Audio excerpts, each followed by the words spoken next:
Today I'm going to showcase a Paladin that can basically just run around everywhere and everything drops, as well as does really well against bosses. It's got some typical pieces of gear, but it's also got a couple little twists to it.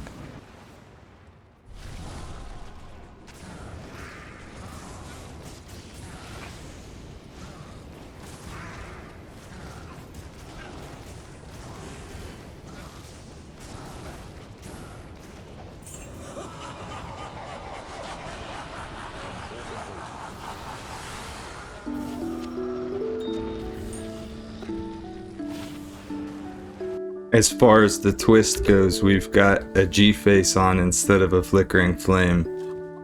We also have the option, depending on which amulet and everything we're using, to throw on this +2 Paladin skill Visionary mod helm, which really boosts up the attack rating a decent bit.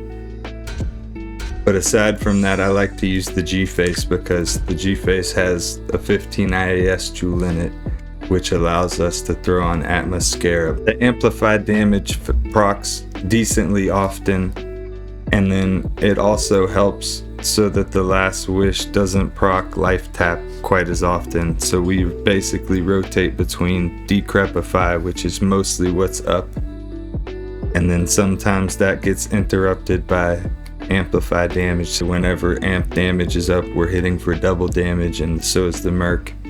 And then when Decrep's up, the enemies are really slow, Bale can't teleport away, all that good stuff, and we're hitting for 1.5 damage.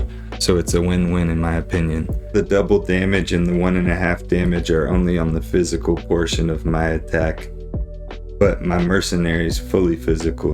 Also, we have Lava Gouts. I don't really like using the Demon Limb a whole bunch. I have a Demon Limb in the stash, and I'm aware that it's a level 23 enchant, so we could use a different pair of gloves. We could use like some Crushing Blow gloves. These are just convenient, plus they have fire res on them, which is good. But these will be better for the boss if I use my Demon Limb. But I like this for the sake of that enchant casting just while I'm in the middle of playing through the level. So we've got that, we've got Hand of Justice, Dragon, and Dragon again, Atmas, Gore Riders, G-Face, All Res Ring, Energy, Strength, Mana, Attack Rating, Minimum Damage, Nosferatus, Ravenfrost with a CTA and Spirit on swap. The thing about this build is really these are the big damage doers, the big damage dealers. The Flickering Flame adds basically up to like +11 to resist fire. So you're gonna get a bunch of damage added onto it. That's not gonna change the speed for the kill against the boss, and it's not gonna really change any of the monsters that just drop around you while you're playing through the level. On players 1 at least. Here's all the charms and everything.